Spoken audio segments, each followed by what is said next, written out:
کہا کہ یہ جڑی گرم پانی میں ابال کے اپنی ساس کو صبح دوپہر شام وضو کے پانی میں ملا کر کے دینا اور غسل کرانا اسی جڑی سے، اور گرم پانی میں ڈال کر کے جڑی کو ابالنا اور وہ گرم پانی پلانا 10-20 دن اس طرح سے کرو گی تو جسم میں زہر پیدا ہوگا اور تمہاری ساس مر جائے گی۔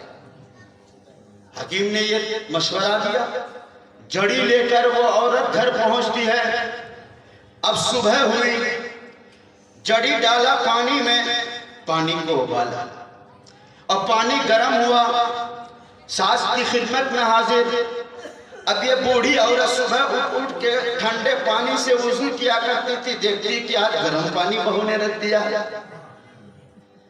اب جب وہ ناشتے کے لیے پہنچتی ہے، کھانے سے فارغ ہوتی ہے، پانی کا گلاس اٹھاتے دیکھتے پینے کے لیے گرم پانی ہے جس کی اس کو ضرورت تھی، لیکن بڑھیا بہو کے ڈر سے بول نہیں سکتی تھی کہ اس کو کیا کیا کہیں، یہ تو گھر کا سارا کام کرتے پھر کہیں گے کہ ہم کو گرم پانی دو، تو کہتے تم کو مار ہی ڈالیں گے گرم پانی۔ بڑھیا ڈر سے بول نہیں پاتی تھی۔ اب جب غسل کرنے کے لیے ساس پہنچتی ہے، دیکھتا ہے وہاں بھی بگونے میں گرم پانی رکھا ہوا ہے۔ اس طرح کا معاملہ بہو 15-20 دن تک کرتی رہی، اور اس درمیان میں بہت ہنس کے بات کرتی رہی کہ یہ تو بڑھیا مرنے والی ہے، ہم جھگڑا بنا کے رکھیں گے، بڑھیا مر جائے گی، گاؤں والوں کو ہم پر شک ہوگا، کہے گا بہو نے مارا ہے، ہم کو جیل ہو جائے گی۔ اس لیے بہت میٹھی میٹھی بات کرتی تھی، گرم پانی پلاتی تھی، گرم پانی سے نہلاتی تھی، گرم پانی سے وضو کراتی تھی۔ اب جب بہو اس طرح سے خدمت کرنے لگی تو ساس کو حیرت ہوئی کہ میری بہو اچانک اس طرح سے بدل کیسے گئی۔ اب محلہ میں گھومے تو جہاں پر برائی کرتی تھی وہاں جا کے خوب تعریف کرتی ہے۔ پچھم ٹولہ گئی، جا کر کے بہو کی تعریف، میری بہو کتنی اچھی ہے، گرم پلاتی ہے، گرم سے نہلاتی ہے، گرم سے وضو کراتی ہے، میٹھی میٹھی بات کرتی ہے، رات کو پیر بھی دباتی ہے۔ پورب ٹولہ جائے تو بہو کی تعریف، اتر ٹولہ جائے بہو کی تعریف۔ اب عورتوں کو گھومنے کی عادت ہی ہوتی ہے، ساس گھوم کے آئی، اس کے بعد بہو کام وغیرہ سمیٹ کے وہ بھی گھومنے کے لیے نکل گئی۔ اب جب اس محلے میں پہنچے پچھم ٹولہ تو سنتی ہے کہ میری ساس بڑی تعریف کر کے یہاں سے گئی ہے۔ پورب ٹولہ جاتی ہے تو ساس سے اپنی تعریف سن کے باغ باغ ہو جاتی ہے۔ پچھم ٹولہ جاتی ہے، وہاں بھی سن کے آتی ہے کہ ساس نے میری بڑی تعریف کی ہے، بہو کا دل باغ باغ ہو جاتا ہے۔ اب یہ سوچتی ہے اللہ یہ کتنی اچھی ساس ہے، پورے محلے میں میری تعریف کر رہی ہے، میری تو جے جے ہو رہی ہے، میں کیا کروں گی جب یہ ساس مر جائے گی؟ میں نے تو اس کے کھانے میں زہر دے دیا ہے، میں نے تو اس کے پانی میں زہر دے دیا ہے۔ اب وہ گھبرا جاتی ہے اور دوڑ کے حکیم کے پاس پہنچتی ہے، حکیم سے عرض کرتی ہے حکیم صاحب میں نے جو آپ سے زہر مانگا تھا میں نے پورا کام کر لیا ہے، اب میری ساس لیکن بہت بدل گئی ہے، وہ بڑھیا جو میری ہمیشہ برائی کرتی رہتی تھی، میرے کسی کام کو پسند نہیں کرتی تھی، آج ہر طرف میری تعریف کرتی نظر آ رہی ہے، اس سے اچھی ساس پوری دنیا میں کسی بہو کو نہیں ملی ہوگی۔ حکیم صاحب آپ کے پیر پکڑتی ہوں، میری ساس کو بچا لیجئے، زہر کا انفیکشن دور کر دیجئے، میری ساس کو بچا لیجئے، کچھ ہو جائے سب چلے جائیں لیکن میری ساس زندہ رہنی چاہیے۔ اب حکیم سمجھا کے کہتا ہے اے بیٹی سن لو، میں نے کوئی زہر نہیں دیا تھا بلکہ ایک جڑی یوں ہی دے دی تھی جس سے فائدہ ہی پہنچتا تھا تمہاری ساس کو، لیکن تم نے جو صبح گرم پانی دیا، پینے کے لیے گرم پانی دیا، ہنس ہنس کے بات کی، اس کی خدمت کر کے اس کا دل جیت لیا ہے، اس لیے تمہاری بہو تمہاری ساس ہر طرف تمہاری تعریف کرتے ہوئی نظر آ رہی ہے۔ اب جا اور اسی طرح سے آخر دم تک اس کی تعریف کرتی رہے، اس کی خدمت کرتی رہے، آخر وقت تک تمہاری ساس تمہارے اوپر تمہارے ماں باپ سے زیادہ مہربان نظر آئے۔ سبحان اللہ، کیا نعرہ نہیں لگے گا؟ نعرہ تکبیر، نعرہ رسالت، مسلک اور زور سے لگائیے، علماء اہل سنت، نعرہ تکبیر، نعرہ رسالت۔ صرف واقعہ سن کے ہنس کے نعرہ لگا کے جانے کی ضرورت نہیں ہے۔ بہو کو سبق یہ دیتا ہوں کہ کہیں بھی جائے ساس کی تعریف ہی کرے، صرف 1 مہینہ تعریف کر کے دیکھو، اگرچہ ساس بالکل کھڑوس ہوگی وہ بھی بالکل مہربان ہو جائے گا۔